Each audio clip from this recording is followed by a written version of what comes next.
So, Nana, What? you're on the eve of your 100th birthday. How does that make you feel? Feel smashing. Can you remember what is your earliest memory from all them years ago? Yeah. When we were in Ireland, I don't remember the house. I remember I had a pet swan I used to go and feed. Did it have a name? Billy. It's called Billy. Uh-huh. And what do you remember about your mum and your dad? My dad used to go around on his hands and knees giving me a donkey ride. Of course, he must have been away a lot with being in the army, wasn't he? Well, he wasn't in Ireland, he was only up at the barracks. His batman used to take me up to the office and he used to give me a box of paper clips to play with. Well, I don't suppose there was much toys around in them days, was there? Well, it was at the office. They wouldn't have toys at the office, would they? No, suppose not. And what do you remember about your mum in those days? Well, she was always in the house, my mother. And the batman, my dad's batman used to take me out a lot. And his name was Costello. All right. Yeah. Did he later go into films? And I remember there was a pub across the road. What was their name?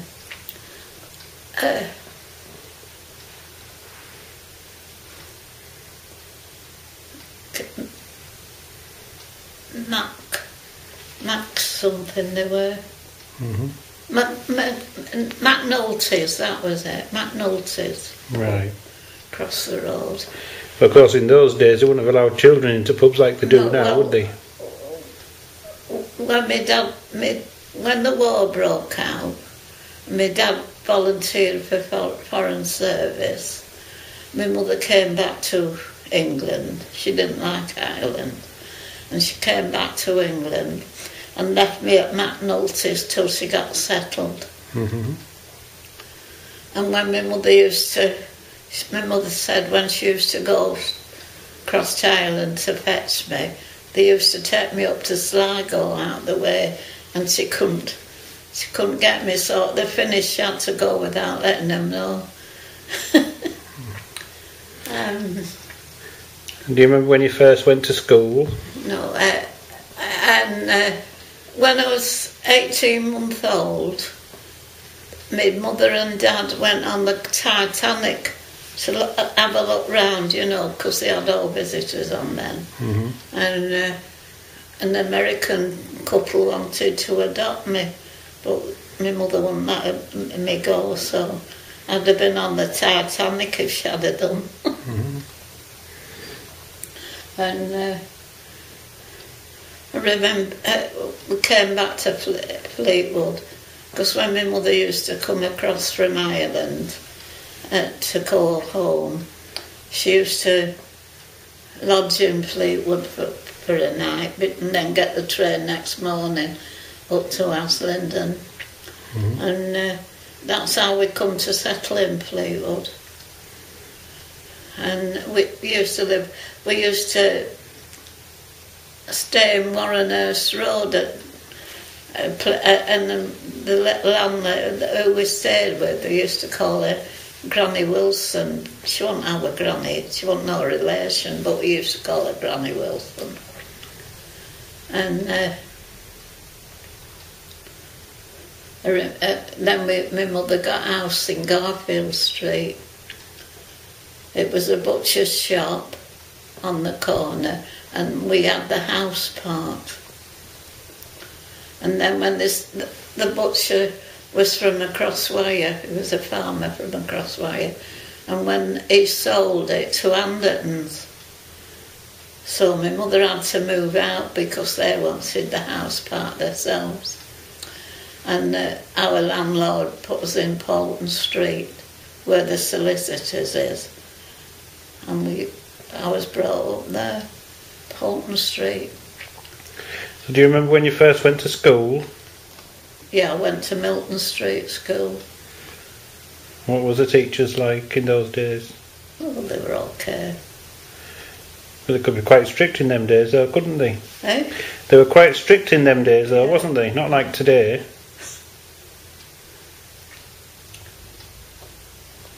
That was the infant school, and then from there we moved across to Chaucer Road when we got older. And then from Chaucer Road they set up the Central School, which was the beginning of Bailey's School.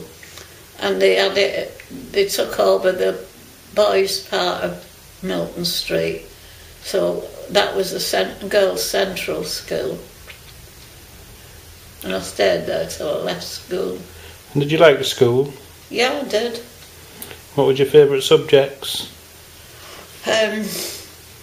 History, geography, and literature, composition and that, you know.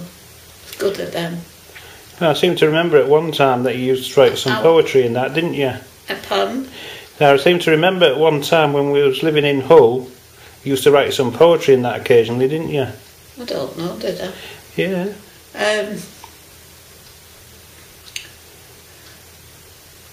I was good at those three. I wasn't very good at arithmetic. Could do the ordinary arithmetic, but when it come to mental arithmetic, I always forgot to carry the numbers.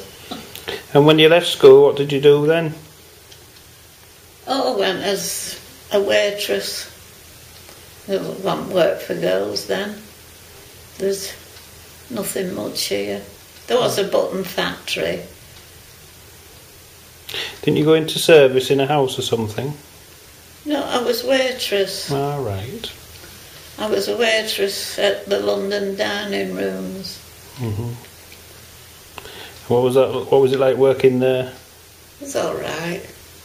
Boy, there were long hours though. I used to start at 7 o'clock in the morning. Didn't used to finish till about 2 o'clock early next morning because the Belfast boat and the Isle of Man boats used to come in late on, and we had to wait till they'd finished. So there was no shift work in them days, it was just straight through? Yeah. You got half a day off, if you could call it half a day, because you had to wait till everybody had finished dinners before you could go and you had to tidy up after them. Mm-hmm. So you don't want much of half a day. But did you go to work in a house called Burcombe once? Yeah, on prom at Elliott's. That was all right, didn't mind being there. I worked mostly on canteen on dock for Mrs. Sweeney. Was she a nice lady? Yeah, I used to like it there. I left and went to Burcombe, and then I went back on the dock. And then the Sweeneys sold it. But I wasn't working for them then. I was married and I was staying at home because my husband wouldn't let me go to work. But when the kids got bigger, I went back on the dock, but it was a different manageress, you know. Mm-hmm. But I got on with her all right. It was nice. And when did you first meet your husband-to-be, Matthew? Well, he was sat on a wall in Custom House Lane. He lived down there. And my mother had moved from Polton Street, and she was staying temporary down down Custom House Lane until a house in Derbyshire Road was built. And he was sat on the wall outside the garden wall with his legs stretched out, so I had to step in the road to get past. Did you tell him off? I went in and I said to my mother, "Oh, there is a nice lad there, I think I'll go out with him." And she said, "You don't need to bother, his courting." I said, "How do you know?" And she said, "Well, his mother told me he's courting a girl in Isle of Man." Anyway, I went to live in Blackburn with my auntie for 2 years. She was going to teach me in the mill, but I couldn't stand the heat, so I got a job at Woolworths. And I lived there for 2 years. with my Auntie Alice. Well, that's something we have in common. I can't stand the heat either. You what? So it's something we have in common. I can't stand the heat either. And that was it. Came back to Fleetwood, and after 2 years, and I was coming out the pictures, and he caught up with me, and then I started going out with him for good. He asked me to go out with him, and I went. So how long was it after that you actually got married? Well, courted for 2 years. I got married when I was 20. I was 18 when I started going out with him. Mm-hmm. So which church did you get married in? St. Peter's. Down at the bottom of Lord Street? Or, well, at the top end of Lord Street, isn't it? Did you have many guests and everything at your wedding? Yeah. Got married at 8:30 in the morning because I was catching the Isle of Man boats at 10:30. Is that for your honeymoon? Yeah. And we left them all to it. So I wouldn't imagine you would have had long honeymoons in them days, would you? Because people had to work, didn't they? We were there for a fortnight. Oh, well, that's not too bad. People didn't have honeymoons in them days. They That's what I couldn't was afford thinking. it. So what year was it when you got married? A friend of mine lived at Berners, had to walk all the way from Berners to St. Peter's Church to get married because they couldn't afford the train fare. Mm-hmm. And it was only about sixpence. There was lots of money in them days, wasn't it? They hadn't the money. So how did you feel all the time when my granddad was away at sea and you were left at home? It was all right. Bringing up the children? I had our mum, and I lost our Joyce when she was 2 with meningitis.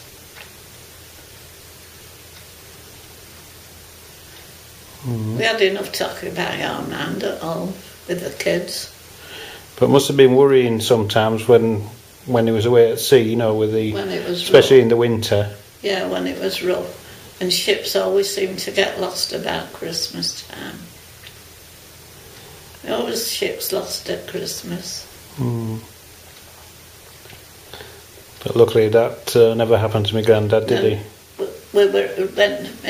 Before I was married, my mother went, after we come out Custom House Lane, my mother bought a house in Oxford Road, and because they'd just been built then, and we were in the flood, 1927. That was quite bad, wasn't it? It covered the whole of Fleetwood, didn't it? No, not all of it, but it went down as far as Portman Street. There's sheep's coming down from Cox's farm with wreaths round their neck from cemetery. Because Cox's farm was at the top of Grange Road. So did Fleetwood receive any assistance from the central government? There was a big convoy came from Leeds with everything on, prams and furniture and clothing and everything. And it was given out the town hall, but them that was giving it out got the best of the stuff. People that went didn't got what was left. People got stuff that they hadn't even been in the flood. They weren't entitled to it. And what was it like living in Fleetwood during the Second World War? Because you had a lot of people come here from Hull and Grimsby and other places like that, didn't you? We didn't have. The kids went to stopped going to school, and then they started the school up again, and the evacuees went one half of the day, and the local kids went the other half. Mm-hmm. Because they started running. Hold on, let me just stop there a minute. Let me just stop school. a minute, Nana. I remember when we lived at my Auntie Alice, when I lived with my Auntie Alice at Blackburn, go to tea dances in the afternoon. I suppose the kids could be a handful as well when my granddad was away at sea, couldn't they? My mum and my Uncle Jack and that and that. They were all right.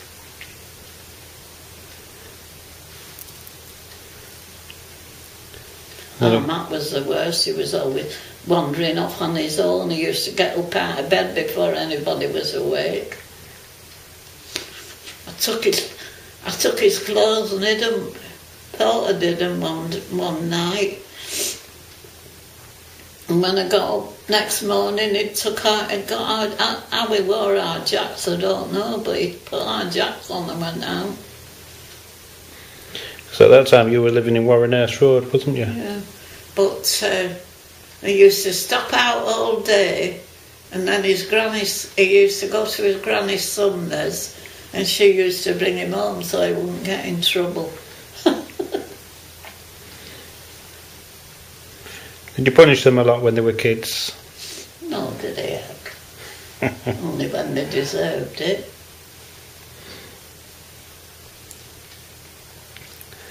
And did they get any Americans in that in Fleetwood during the war? Yeah, they were billeted on the pier. And I suppose the kids used to follow them around. They used to march. They used to be training on Marina Hall, you know what Marina Hall is. Mm-hmm. They used to train there, and deckers used to be stood skitting them. Because they had plenty of money in that, and they used to get the girls, didn't they? Well, there was that famous saying, wasn't they, overpaid, oversexed and over here? Yeah. And I heard that the children used to go after them asking them for chewing gum, didn't they? Yeah. Yeah, our Jack said once to he was sat on his dad's shoulders. Dad was sat on a chair and he was on his shoulders. And he said, next time you get married, Mum, will you marry a Yank? And I said, what for? And he said, so we'll get gum chum for notes. And was there any bombs dropped on Fleetwood during the war? There was one dropped on St George's Field, but it was a landmine, I think, and I think they were trying to put ICI. Didn't do any harm. It was dropped on the field. And how did Fleetwood proceed after the war? Was there any financial hardships? Because rationing was still on, wasn't it? Yeah, there was rationing, but we were all right. We never starved. What happened one time when you took my mother to the cinema and she saw some bananas being unloaded off a ship? Oh, yeah. I took her to pictures, and there's this submarine, and the sailors were taking some bananas aboard. And she said, whoa, what are them, Mum? And the woman said, poor little thing, she hadn't seen a banana. And as your children grew up and started getting married, how did that make you feel as they were leaving home and everything? Well, I don't know, no different, I suppose. Just took it as a matter of course. Life moving on and all that.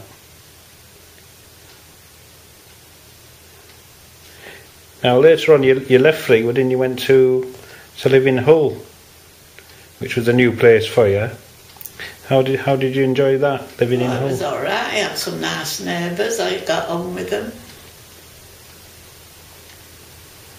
Nora, your mother's friend, she told me I knew Hull better than her because she wanted to know where a street was, and I told her.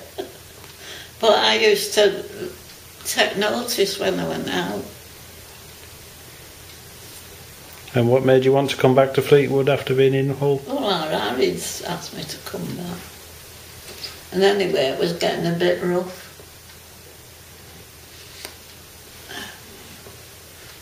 So Fleetwood's much more smoother then? Mm.